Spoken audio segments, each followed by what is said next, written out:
Iya, terima kasih Mbak, saya diundang. Dan kalau pengalaman saya ya, dalam ingatan saya memang guru terbaik bagi saya memang waktu itu guru yang paling bisa dikatakan paling keras, paling cerewet, paling banyak kasih PR, ya kan? Tapi berani Pak marahin Pak Prabowo waktu itu gurunya. Ya berani. Kalau sekarang masih berani nggak ya? Dan ternyata setelah saya keluar dari sekolah dan menjalankan karir saya baru sadar justru guru-guru saya yang paling cerewet, yang paling banyak kasih PR, yang paling ngejar-ngejar kita itu sebetulnya yang menjadikan kita berhasil. Betul. Ternyata jadi, itu bentuk ya, kepedulian gitu ya Pak Prabowo ya. Cerewetnya itu bentuk peduli. Jadi peduli dan mendorong kita ke potensi kita yang paling baik gitu. Ya, jadi itu kesan saya. Jadi dan dalam perjalanan hidup saya selalu guru, pemimpin, atasan justru yang kadang-kadang paling katakanlah paling keras mengejar kita, dia yang menjadikan kita berhasil. Betul, betul. Itu pengalaman saya. Iya. Dan itu bukan hanya pengalaman teman-teman, risetnya membuktikan begitu Pak Prabowo. Jadi guru yang paling peduli itu sebetulnya guru yang punya ekspektasi paling tinggi. Jadi benar ya. Tapi mungkin saya ini pengalaman saya ini bisa dikatakan boleh dikatakan agak unik di antara kita sekarang karena mungkin saya ini sebagian besar dari yang di sini belum lahir. Lahir ya Pak Prabowo. Ya. banyak pelajaran tapi, jadi Pak. Ya, tapi saya ingin gambarkan adalah saya lahir tahun 1951. Kita baru 1 tahun merdeka. Betul. Baru 1 tahun merdeka. Jadi waktu saya mulai besar, suasana di sekeliling saya masih suasana perjuangan. Masih suasana heroisme. Jadi dari waktu saya kecil, saya selalu dibawa oleh kakek saya, nenek saya, orang tua saya dibawa ke Taman Makam Pahlawan. Dan di situ ditunjukkan bahwa ini makam pamanmu. Pamanmu gugur waktu memperjuangkan kita merdeka. Jadi alam ini yang ikut mempengaruhi saya sehingga dalam langkah demi langkah saya selalu merasakan bangsa saya harus kuat, bangsa saya harus makmur, bangsa saya harus sederajat dengan bangsa yang pernah menjajah kita. Jadi ini suasana yang membentuk karakter. Betul. Makanya saya akhirnya dalam perjalanan hidup saya melihat pentingnya sejarah. Pentingnya sejarah dan bagaimana kita mengajarkan sejarah dengan menarik kepada anak-anak kita, kepada generasi penerus. Luar biasa. Nah, itulah yang saya anggap kita perlu mungkin film-film sejarah yang kolosal. Jadi ini tadi saya bicara sama Pak Fuadi, sama teman-teman. Ya, jadi terima kasih undangan ke sini, membuat saya ketemu dengan komunitas di sini. Betul. Jadi demikian, ya, sejarah sangat penting. Sejarah sangat penting. Pendidikan perilaku, pendidikan itu budi pekerti, pendidikan itu menghormati orang, pendidikan itu menjaga integritas.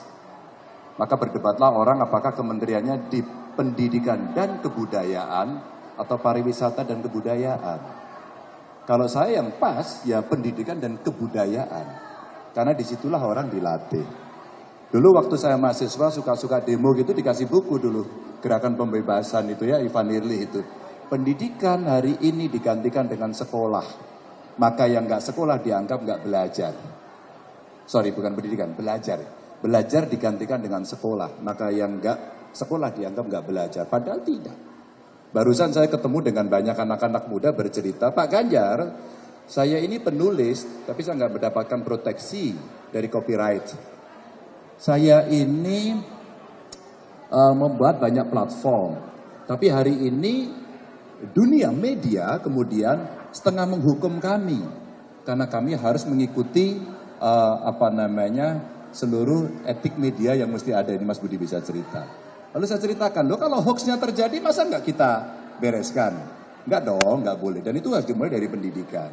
Maka dari obrolan itu nggak cukup hanya pendidikan itu menciptakan, maaf ya, seperti pabrik yang menciptakan orang nanti untuk bekerja. Tidak, karena mereka dididik intelektualnya, dididik emosionalnya, dididik spiritualitasnya, sehingga kelengkapan sebagai manusia itu akan jadi baik. Kira-kira gitu. Dan itu tujuan pendidikan yang utuh gitu ya? Menurut saya itu. Itu di Jogja ya Bu ya? Kalau di Jawa Tengah saya datengin itu. Ya, nggak apa-apa. Tenang sahabat. Guru menulis. Suatu ketika saya datang ke PGRI. Pertanyaan pertama adalah itu. Maka tadi kenapa Mbak Ella, saya seneng banget nyanyi. Sekolah kita itu bikin stres. Datang besok gurunya marah, temennya mau bully saya. Maka kerinduan untuk sekolah kemudian kurang. Maka sekolah mesti menyenangkan, betul nggak? Besok dia rindu dengan gurunya, rindu dengan temennya. Maka nyanyi tadi penting. Maka saya seneng banget diajari nyanyi kursus cepat tadi. Karena apa? Saya jadi ingat film apa judulnya? School of the Rock. Bener ya? School of Rock ya. Itu keren banget. Ngajarnya matematika, terus kemudian orang kita tahu bahwa ada banyak bakat anak-anak yang tidak semua pintar matematika, fisika, dan dia pintar seni lalu lomba dan menang. Tapi namanya juga film ya nggak apa-apa. Tapi apa mau saya katakan tadi? Pada saat saya ketemu dengan guru-guru PGRI, saya tanya, Bapak Ibu guru yang hadir di sini, adakah Bapak Ibu guru yang menulis sesuatu dari pengalaman yang Bapak Ibu guru lakukan? Bu, semua menunjukkan bukunya. Dan kemudian semua rame-rame lari ke panggung dan ngasih ke saya. Dan saya tolak. Saya bilang sama panitianya, kumpulkan semua bukunya, saya beli. Satu pelajaran saya pertama, saya menghormati Bapak Ibu guru yang menulis. Dua, agar tidak memberikan gratifikasi kepada saya. Dan kemudian saya beli. Dan pada saat itu sekarang saya jadi koleksi, sambil kadang-kadang kalau ada waktu saya baca. Dia menulis apa? Inovasi tentang pendidikannya, Bu, luar biasa. Hanya mereka butuh ruang untuk bisa berekspresi, butuh ruang untuk diberikan rekognisi, agar kemudian dia mengatakan, Pak Ganjar saya bisa loh, tolong dong hormati kami. Hanya sebatas itu yang diberikan. Jadi itu Bu, kalau Ibu butuh bukunya, saya kirim. Tulisan guru-guru yang hebat. Oke, luar biasa. Tapi kalau mau nulis tadi boleh ya? Keidean dapat duit katanya. Ke Tempo dapat duit gitu. Saya merasakan ketika jadi murid, bersamaan pada waktu itu juga saya sambil aktif di organisasi. Nah, guru yang hadir di kelas, kemudian jumlahnya banyak, tapi yang teringat, yang kemudian jadi referensi, sering diajak bicara, sering diskusi, itu guru yang menempatkan kami seperti teman, guru yang menempatkan kita setara. Kemudian guru itu juga berbicara dengan bahasa yang sama, dengan cara yang sama dengan kita. Jadi guru-guru itulah yang kemudian terbangun hubungan. Saya konsultasi sesudah kelas, datang ke ruangnya, bahkan ada guru-guru yang kita sering main ke rumahnya. Kemarin saya barusan reuni SMP, itu di Jogja, itu saya ingat kita sering pulang sekolah sore itu main ke rumah dia. Kemudian kenapa itu bisa terjadi? Karena dia menempatkan sebagai teman bagi kami. Jadi ada kejadian tuh, ibu guru kita itu guru olahraga Beliau adalah pelatih Kempo. Itu kami datang ke rumahnya, ngobrol dengan santai. Suatu ketika pas sampai suaminya di depan rumah, terus dia menengok ke dalam, Bu, anak-anakmu udah teko katanya. Terus kami ke belakang, ternyata ibu guru kami itu lagi di dalam sumur memperbaiki pompa. Okay? Kemudian kita datang ke situ ngobrol, dan apa yang terjadi? Guru yang apa adanya, guru yang relax, guru yang setara, itu yang membuat kami ingat. Jadi barangkali kalau kita menempatkan diri sekarang nih, saya sebagai guru, maka nomor satu ya harus menempatkan setara, sejajar dengan murid-murid. Nah itu juga yang saya pernah ngalamin guru, jadi guru ngajarnya informal, Bu Ella. Jadi bukan ngajar kelas, ngajar kursus dan bukan murid biasa, tapi karyawan. Jadi di Jogja itu banyak turis, karyawan toko, satpam pada bikin kursus bahasa Inggris, lalu saya jadi guru bahasa Inggris waktu itu setiap pagi. Nah interaksinya itu saya belajar dari, kalau guru saya dulu setara, sejajar, ngobrol santai, maka ketika jadi guru juga harus begitu. Kira-kira gitu refleksi. Banyak nih Mas Anies di sini penggerak pendidikan, komunitas dan organisasi yang fokusnya mengajar bahasa Inggris. Nanti mungkin bisa dapat pengalamannya Mas Anies juga. Oh, ada pengalaman unik tuh. Apa tuh? Saya ngajarkan satpam, karyawan toko, terus mereka tanya, ada yang tanya gini, Mas, bahasa Inggrisnya unyeng-unyeng itu apa Mas? Coba mungkin di sini ada yang tahu Bahasa Inggrisnya unyeng-unyeng. Itu pertanyaan itu tahun 91, dan sampai sekarang saya gak lupa dengan pertanyaan itu. Kenapa ya? Waktu itu juga apa ya? Circle head gitu. Tapi suasana belajar yang relax, yang menyenangkan, itu yang kemudian membuat yang mau belajar semangat, yang punya tugas ngajarin juga semangat. Jadi suasananya yang terbangun. Dan sambil jalan ya Pak, saya merasa guru itu sesungguhnya memang mimpin di kelas, bukan ngajar. Dia sebenarnya memimpin. Dan memimpin itu kan paling mudah bila anak-anaknya mau ikut dia. Jadi refleksi ini ketika saya tugas Indonesia mengajar, selalu saya sampaikan kepada anak-anak yang mau pada berangkat. Ingat ya, kalian di sana itu bukan jadi guru. Dari pengalaman saya, kalian itu sebetulnya jadi pemimpin di kelas itu. Anak SD itu jujur betul. Kalau Anda membosankan, Anda ditinggalkan. Lain kalau ngobrol di sini nih, membosankan, dilihatin, juga siang berundang jauh-jauh gitu kan, langsung nggak dilihatin gitu. Tapi coba anak SD, kita ngajar, membosankan ditinggal, tapi bila menyenangkan dia ikut. Nah, bila kita bisa melihat ini sebagai interaksi leaders and follower, maka menjadi leader adalah juga menjadi follower. Menjadi follower adalah juga menjadi leader. Jadi ketika bicara semua guru, semua murid itu satu paket, seperti juga leadership and followership. Gurunya terus belajar, muridnya juga sebetulnya mengajarkan sesuatu kepada kita sebagai Mas Anies. Tadi refleksinya lebih pengalaman di setting persekolahan, kemudian juga lembaga pendidikan yang non-formal.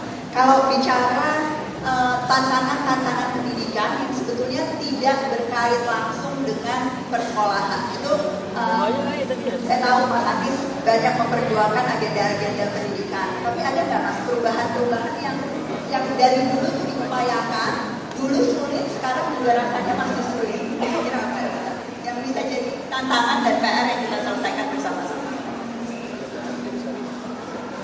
Salah satunya, ada banyak ya, tapi salah satunya adalah pendidikan sebagai gerakan. Sering sekali pendidikan dipandang sebagai program, lalu dimonopoli oleh pemegang kewenangan. Siapa pemegang kewenangan? Pemerintah. Wujudnya dinas, wujudnya kepala sekolah, lalu dianggap itu adalah wilayahnya pemerintah saja. Sementara kalau pendidikan sebagai gerakan, maka tanggung jawab untuk terlibat di dalam pendidikan itu dimiliki oleh semua, dan pemerintah itu memberikan ruang kepada siapapun yang terlibat dalam kegiatan pendidikan untuk terlibat. Jadi sekolah kita membuka ruang kepada masyarakat untuk datang, untuk terlibat. Pengambilan kebijakan juga melibatkan para pegiat-pegiat pendidikan untuk terlibat. Nah, ini salah satu yang paling menantang. Sementara kita menyaksikan bahwa yang dimiliki oleh pemerintah itu dua. Satu, fiskal. Dua, otoritas. Yang tidak dimiliki inovasi, kreasi, pengalaman lapangan, jaringan. Ini yang memiliki siapa? Pegiat-pegiat pendidikan. Jadi bila pendidikan dipandang sebagai sebuah gerakan, maka negara itu, pemerintah ya, membuka ruang, mengajak semua terlibat dan mengajak semua, kalau bahasa sekarang namanya kolaborasi. Menurut saya itu salah satu hal yang paling paling menantang. Itu membutuhkan kemauan dari sekolah, kemauan dari pemerintah, kemauan dari pemegang kewenangan untuk membuka diri dan tidak menempatkan sebagai pelaku terpenting. Penting ya, tapi pelaku penting yang mengajak kepada semuanya. Mungkin itu salah satunya. Ya, dan itu juga salah satu tujuan jaringan semua guru menguatkan kolaborasi antar pemangku kepentingan. Teman-teman yang belum ke booth-nya SMSG di bawah, itu ada gambaran tentang piramida yang kita gambarkan. Betapa sebelumnya mungkin peran masyarakat. Itu nanti teman-teman boleh Google di sini. Saya nggak bawa filenya, boleh Google gerakan perencanaan buta huruf. Lalu ada fotonya Bung Karno. Bung Karno itu di papan tulis menulis A I U E O, ya. Tahun 47 atau 48. Lalu banner di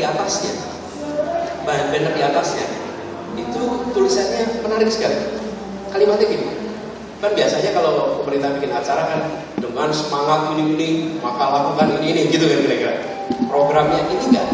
Kalimatnya gini. Bantu kami berantas buta huruf. Kata pertamanya apa? Bantu. Jadi negara itu bilang bantu kami. Hari ini negara saya bilang Anda diam saja. Kami aja mengerjakan semuanya. Anda bayar pajak, Anda nyoblos kalau pemilu, tapi nggak usah terlibat. Yang ini harus diubah. Bantu kami terlibat dan kemudian muncul gerakan untuk pendidikan. Ruangnya itu buka. Terima kasih Mas Adi. Saya punya catatan teman-teman. Sebetulnya untuk semua menteri yang akan hadir juga nanti di sesi-sesi berikutnya di Belajar Raya, tapi juga untuk mantan-mantan Menteri Agama maupun Mendikbud. Tapi karena yang sedang sama saya sekarang Mas Anies, kami punya catatan Mas Anies. Terima kasih atas banyak sekali legasinya pada saat menjabat sebagai Mendikbud, menginisiasi gerakan sekolah tanpa kekerasan secara masif, mulai dari perubahan paradigma ada kebijakan pencegahan dan penanggulangan kekerasan di sekolah, sistem. Kita ngobrol tentang pesta pendidikan waktu itu. Kan spiritnya juga itu. Di luar sana begitu banyak aktivis pendidikan dengan segala macam terobosan. Kenapa pemerintah tidak membuka pintu dan mengajak mereka terlibat? Jadi pada waktu itu apa yang disebut tadi sebagai terobosan dan lain-lain itu sebenarnya adalah hasil dari kolaborasi dengan teman-teman pegiat pendidikan yang berada di luar. Yang tanda tangan harus menteri, namanya juga surat keputusan. Tapi sesungguhnya ide gagasan bukan dari internal. Justru ini terjadi karena ada kolaborasi dan boleh teman-teman bantuin juga. Oke. Terima kasih Mas Anies. Terakhir Mas Anies, harapan pesan yang ingin Mas Anies sampaikan untuk pegiat pendidikan yang ada di sini, ada juga yang nonton online Mas Anies, bahkan ada yang nonton dari bawah karena ruangannya nggak cukup, ada di ruangan bawah. Halo teman-teman yang di bawah. Nah, apa yang kira-kira akan terus menyalakan api semangat untuk terus bergerak di pendidikan? Karena banyak teman-teman di sini juga yang bilangnya kadang kesepian Mas Anies. Karena ternyata jadi inovator di bidang pendidikan itu rasanya seringkali sendirian ya teman-teman. Rasanya seringkali jalannya itu panjang, maraton yang tak berkesudahan dan seterusnya. Ada pesan-pesan khusus Mas Anies? Ya, kita semua peduli pada pendidikan ya di sini. Dan saya rasa setiap orang tua juga peduli pada pendidikan. Karena itu tempatkan setiap kita sebagai guru. Sebagai guru. Guru itu artinya pembelajar. Orang yang mau belajar, yang kemudian belajarnya dipakai juga pada yang lain.